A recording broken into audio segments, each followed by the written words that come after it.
श्री राम, जय श्री राम, जय श्री राम, जय श्री राम। आज की इस चुनावी सभा में मंच पर विराजमान आपके महिला मोर्चा की जिला की अध्यक्षा श्रीमती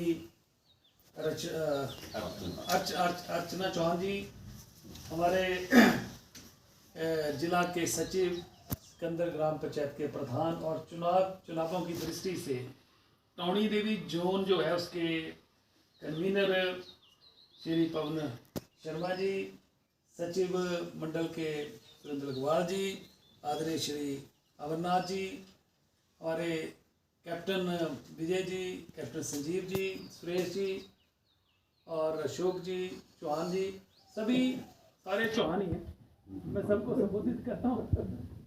और यहाँ पर रमेश जी हैं। सभा में उपस्थित सभी हमारी मातृशक्ति और भाई और बहनों, चुनाव चल रहा है और लोकसभा का चुनाव तो स्वाभाविक होना ही था, तो साथ में हिमाचल प्रदेश में जो है कुछ उपचुनाव भी हो रहे हैं। और जो उपचुनाव हो रहे हैं, मैं कल 11 बजे मैं लुधियाना में था और 3:30 बजे चंडीगढ़ में कार्यक्रम थे और शाम को बदली। और टीवी चैनलों के माध्यम से जो हम लोग देख रहे हैं, मीडिया में जो रिपोर्टिंग आ रही है और पूरे देश के जो साथ खबरें आ रही हैं कि जहाँ जहाँ चुनाव हो रहा है, सुनामी लहर की तरह नरेंद्र मोदी जी का और भारतीय जनता पार्टी के पक्ष में लहर कर रही है। और जो नारा भारतीय जनता पार्टी का है कि 400 पार, अब की बार 400 पार, मुझे लग रहा है कि इस बार जो पिछली बार जो कांग्रेस की 56 सीटें थी मेरे ख्याल, तो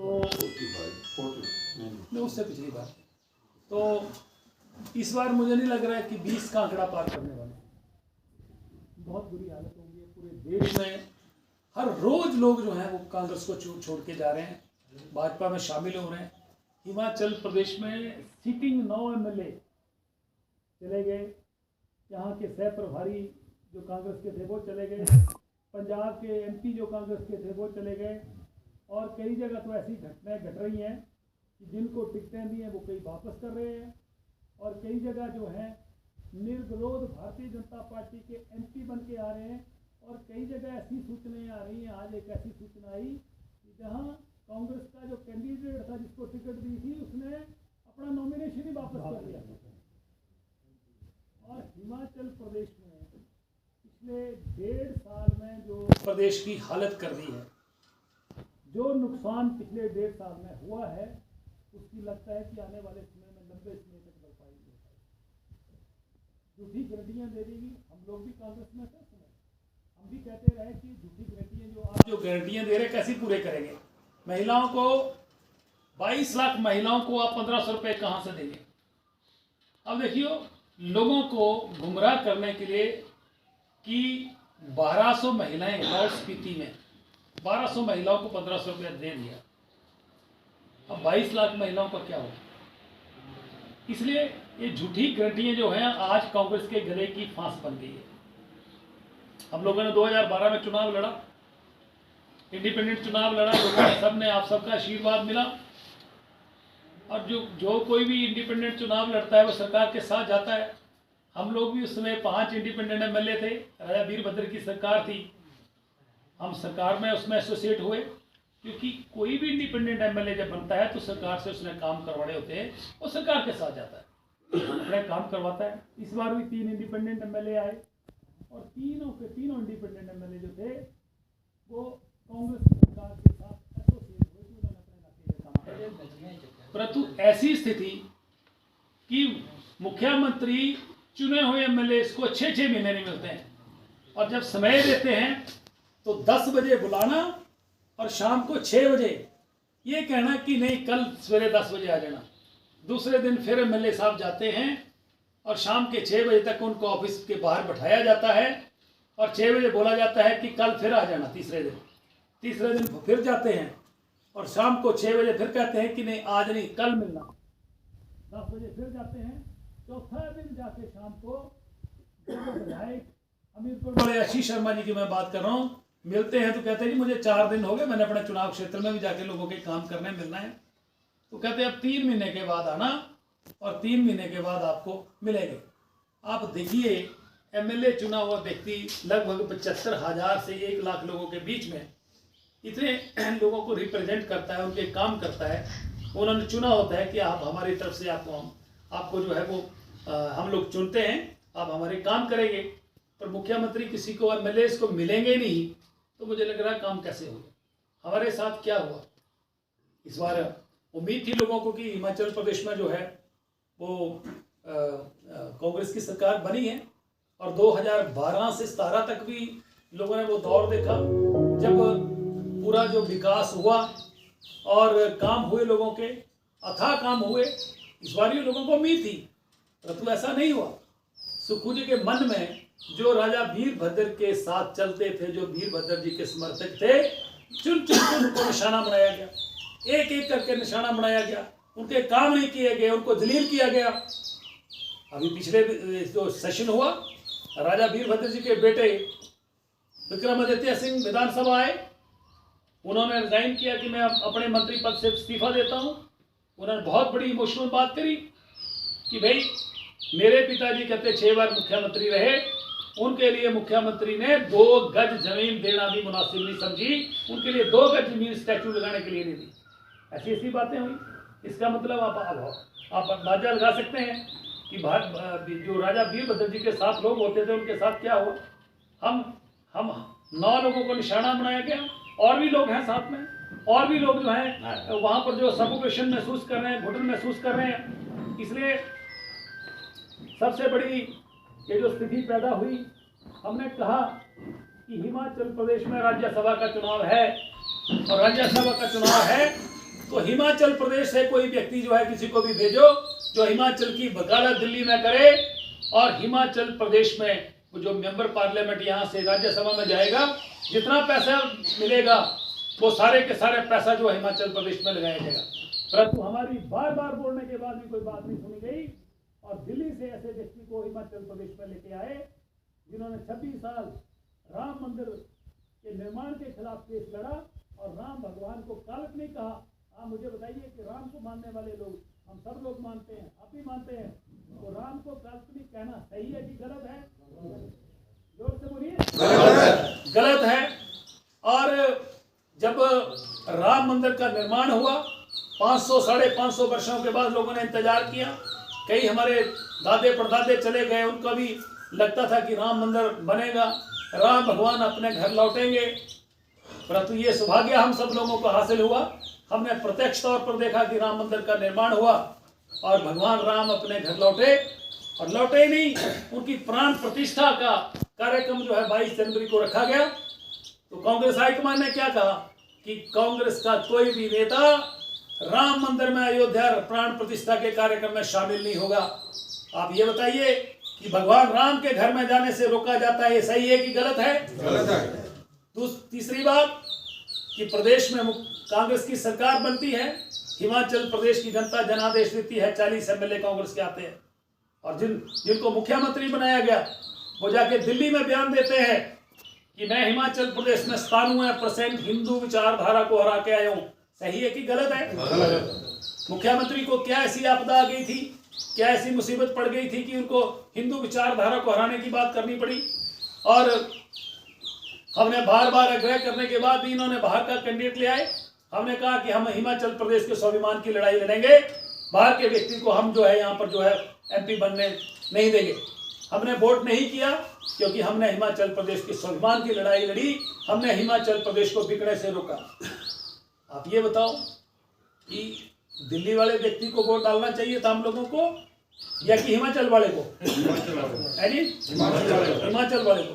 हमने जब वोट डाला 27 तारीख को, हम विधानसभा में बैठे, वहां पर कैमरे में हमारी फोटो है। 27 तारीख रात को जो है एक साजिश रची जाती है, सरकार में साजिश रचते हैं, और 15 एमएलए जो है सस्पेंड कर दिए जाते हैं भारतीय जनता पार्टी के, क्योंकि सरकार अल्पमत में थी।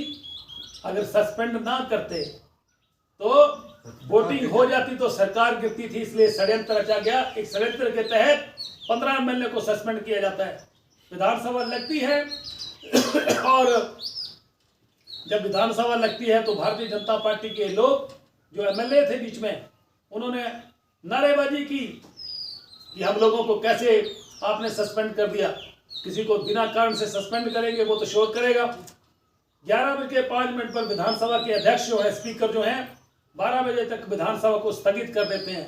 हम 12 बजे तक इंतजार करते हैं और 12 बजे तक जब नहीं आते हैं हम 1 बजे तक इंतजार करते हैं, 1:30 बजे तक इंतजार करते हैं और 1:30 बजे हम लंच करने के लिए जाते हैं और पीछे से कांग्रेस के एमएलए जो है उनको मुख्यमंत्री इकट्ठा करते हैं, स्पीकर साहब को बुला के बजट जो है पास कर देते हैं, क्योंकि अपोजिशन आई नहीं, वोटिंग हुई नहीं। अगर वोटिंग होती तो भी बात थी, हम लंच करते रहे, हमें किसी ने सूचना नहीं दी और पीछे से रातों रात साजिश रची जाती है, क्योंकि विधानसभा अनिश्चितकाल के लिए भंग कर दी गई, अनिश्चितकाल के लिए स्थगित कर दी गई और उसके बाद अगले दिन जो है प्लानिंग होती है और हमारे 6 लोग जो हम 6 एमएलए थे, हम 6 एमएलए को विधानसभा की सदस्यता से निष्कासित कर दिया जाता है, बाहर का रास्ता दिखा दिया जाता है। आप बताओ कि 75,000 से ज्यादा लोगों ने जिन लोगों को चुना है, उस तरीके से साजिश के तहत, षड्यंत्र के तहत कि आप विधानसभा में मौजूद नहीं रहे, आप विधानसभा में जो बजट पास होता आप मौजूद नहीं थे, इस तरीके से किसी भी एमएलए को बाहर का रास्ता दिखा देना, उसको निकाल देना, ये सही है कि गलत है? एक षड्यंत्र के तहत हम लोगों को बाहर निकाला गया। हमने कहा, लोग कह रहे हैं कि भाई ये तो कांग्रेस छोड़ के चले गए, हम कह रहे हैं हम कांग्रेस को छोड़ के नहीं गए, हम लोगों को कांग्रेस के मुख्यमंत्री ने हम लोगों को, स्पीकर को कह के निकाला है, असंवैधानिक तौर पर निकाला है, एक गैर जिसको कहते हैं कि एक साजिश के तहत निकाला। हम सुप्रीम कोर्ट में गए, सुप्रीम कोर्ट में जो है सुप्रीम कोर्ट के जजेस ने 4 हफ्ते का समय स्पीकर साहब को दिया कि आप अपने इसका जो है जवाब दीजिए कि उनको कैसे निकाला। फिर बैठे हम लोग, 6 मई की डेट पड़ती है, हमने कहा कि जिस घर में राम मंदिर में जाने से आपको रोका जाए, जिस घर में आप जो हैं आपको जलील किया जाए, आपके काम ना किए जाए, जहाँ हिंदू विचारधारा जो है उस पर प्रहार हो, उस पर हमला हो, 97% हिंदुओं को हराने की बात हो, एमएलए के तौर पर आप किसी का काम आपका ना करें, ऐसे घर में रहना चाहिए कि छोड़ देना चाहिए? छोड़ देना चाहिए। जोर से बोलिए। छोड़ देना चाहिए। यही फैसला हमने किया कि जिस घर में अपमान हो उस घर को छोड़ देना चाहिए। इसलिए सभी एमएलए ने कहा कि हम सुप्रीम कोर्ट से केस वापस लेंगे और हम जनता की अदालत में जाएंगे। और भारतीय जनता पार्टी ने हमें बुलाया, हमारा स्वागत किया और हम लोगों को पार्टी ज्वाइन करने के बाद टिकट दे दी। अब हम आपके दरबार में, जनता के दरबार में हाजिर हो गए थे। दूसरी बात, कहते हैं व्यक्ति को पहले अपने गिरेबान में झांक के देखना चाहिए, व्यक्ति को अपने जिसको कहते हैं बिस्तरे के नीचे झाड़ू मार के देखना चाहिए कितना कूड़ा पड़ा है। आज मुख्यमंत्री झूठे आरोप लगा रहे हैं, कई बार बोलते हैं 50 करोड़ में बिक गए, कई बार बोलते हैं 35 करोड़ में बिक गए, कई बार बोलते हैं 20 करोड़ में बिक गए, कई बार बोलते हैं 15 करोड़ में बिक गए। हमने मानहानि का केस जो है हाई कोर्ट में किया है और मुख्यमंत्री को अब सोशल मीडिया में लोग पूछ रहे हैं कि आप ये नहीं बता रहे हैं कि लोग गए तो गए क्यों? अपने घर में आप घर का मुखिया, उसकी क्या जिम्मेवारी है? परिवार को संभालना किसका काम है? मुख्यमंत्री का काम था कि अपने घर को संभालना।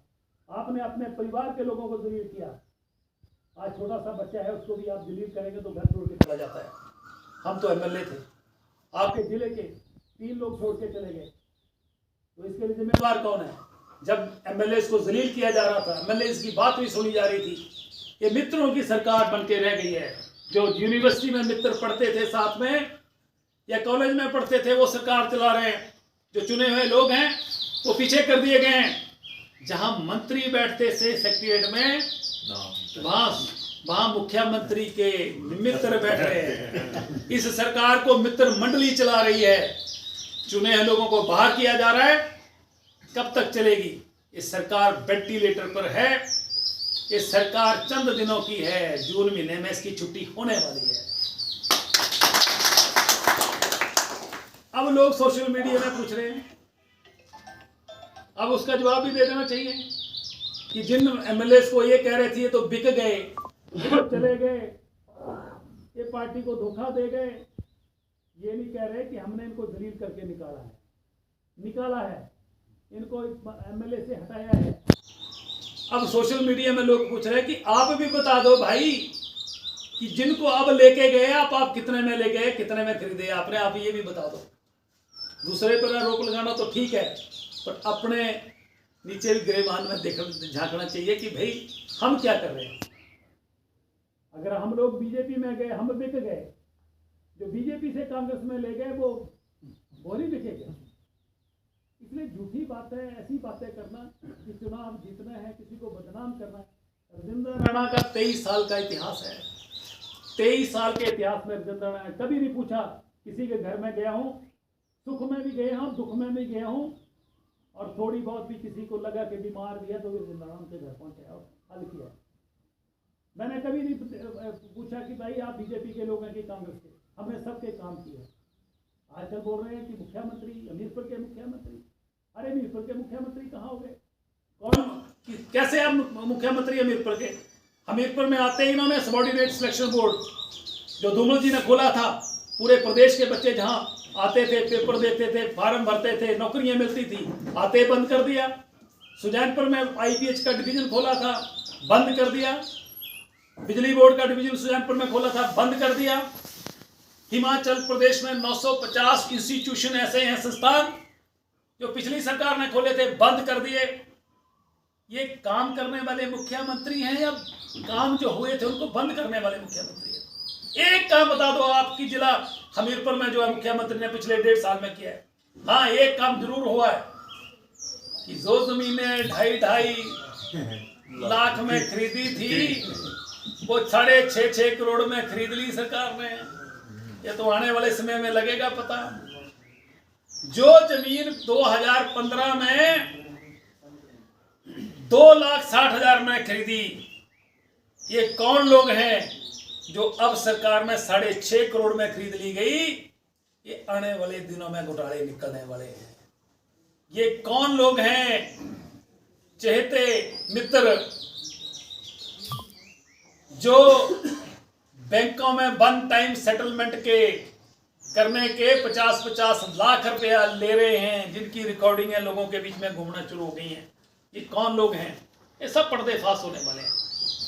अपने आप तो ईमानदार बनते हैं और दूसरों को भी ईमान कहते हो। इसलिए ये सारी की सारी चीजें जो है आने वाले समय में होगी। इनकी सरकार जाने वाली है, ये तड़फे हुए हैं। सरकार, हम चाहते हैं कि सरकार 5 साल चलती, प्रदेश को आगे बढ़ाती। प्रदेश तो पीछे को धकेला जा रहा है। अब बताओ, एक काम तो बता दो जो सरकार ने किया। इसने काम बंद जरूर किए हैं, बुरी हालत कर दी है प्रदेश की। प्रदेश के नौजवान बच्चे हैं सड़कों पे तड़फ रहे हैं। जिन बच्चों के पेपर दिए थे उनके रिजल्ट तक नहीं निकाले, और तो नौकरियां क्या देनी? करते हैं बात 1 लाख नौकरी हर साल देने की, पर जो बच्चों के पेपर के रिजल्ट तक नहीं निकाले जाए, नई नौकरी तो देनी क्या बात? इसलिए जो बच्चे कोविड में अपनी जान को जोखिम में डालकर हॉस्पिटल में कोई नर्सिस का काम, कोई पैरा मेडिकल स्टाफ का काम करते रहे, उन सबको निकाल के बाहर कर दिया आपने। इसलिए आज पूरे प्रदेश का नौजवान जो है सरकार से तंग है। प्रदेश के कर्मचारियों को मिलने वाले लाभ जो हैं वो मिल नहीं रहे, वो इनसे परेशान है। महिलाओं को ठगा गया है, किसानों को गोबर के नाम पर ठगा गया है। इसलिए हर तरफ जो है झूठ बोला गया। अब ये भी अभी भी इनको समझ नहीं आ रही कि पूरे देश के लोग जो है वो कांग्रेस को छोड़ कर, हर नेता जो है छोड़ कर भारतीय जनता पार्टी में शामिल हो रहे हैं। जहाज कांग्रेस का पूरी तरह डूब चुका है, पूरी तरह छेद हो गए हैं, पानी भर गया है। अभी भी इनको लग रहा है कि कांग्रेस तो सारी इन लोगों ने खत्म कर दी। हम चाहते थे कि अपोजिशन रहती, अपोजिशन मजबूत होती, परंतु इन लोगों ने अपने काम की वजह से, अपने कर्मों की वजह से कांग्रेस का सत्यानाश कर दिया है। इसलिए आने वाले समय साथियों, मैं आपसे आग्रह करने के लिए आया हूँ कि 2 चुनाव हो रहे हैं। अनुराग ठाकुर जी के बारे में आपको पहले ही पूरी जानकारी दी कि उन्होंने 4थी बार सांसद हैं और मंत्री हैं। 5वीं पारी खोलने जा रहे हैं और 5वीं बार उनको भारी मतों से जिताओ। भारी मतों से जिता के जितने ज़्यादा वोटों से उनको जिताएंगे उतना ही कद दिल्ली में जाकर उनका बढ़ेगा और दिल्ली में उतना ही इम्पोर्टेंट डिपार्टमेंट उनको मिलेगा, जो बढ़िया महकमा मिलेगा, डिपार्टमेंट मिलेगा, तो इलाके की जनता की सेवा करेंगे। और हिमाचल प्रदेश में दूसरा वोट जो है, आप यहाँ से पहला अनुराग जी को और दूसरा राजेंद्र राणा को आप वोट करें, कमल का फूल खिलाएं। जैसे राजेंद्र राणा को वोट डालेंगे सीधा राजेंद्र राणा तो एमएलए बनेंगे, साथ में हिमाचल प्रदेश में डबल इंजन की सरकार हिमाचल प्रदेश में बनेगी। सिंगल इंजन फेल हो गया है, सिंगल इंजन जो है फ्रीज हो गया है, ये सिंगल इंजन नहीं चल रहा, स्टार्ट नहीं हो रहा है, इसलिए डबल इंजन की सरकार बनाना पड़ेगी आने वाले दिनों में। क्योंकि आज 31 दिन चुनाव को बचे हैं। जितने भी बच्चे हमारे नौकरियां बाहर कर रहे हैं, जो लोग हमारे रिश्तेदार हैं, सबको टेलीफोन पे भी समझाइए, टेलीफोन भी करिए और साथ में अपने गांव के लोगों को भी समझाइए। सब लोग मिलकर कमल को खिलाइए और हिमाचल प्रदेश जो है, जैसे आज नरेंद्र मोदी जी के नेतृत्व में पूरा देश आगे बढ़ रहा है, हिमाचल प्रदेश में भारतीय जनता पार्टी की सरकार बने और हिमाचल प्रदेश भी इस रफ्तार में, इस विकास की रफ्तार में आगे बढ़े, ऐसी मैं कामना करता हूँ। 1 तारीख को आप सब जो हैं, जो 2 मशीनों को लेकर जो है कमल के फूल को खिलाएंगे, ऐसी मैं उम्मीद करता हूँ। और हम सब लोग मिलकर जो आने वाले समय में इलाके के विकास में सब लोग मिलकर काम करेंगे। आप सब ने मेरी बात सुनी, आप सब ने समय निकाला, इसके लिए मैं आपका धन्यवाद करता हूँ। जय हिंद, जय हिमाचल और जय श्री राम।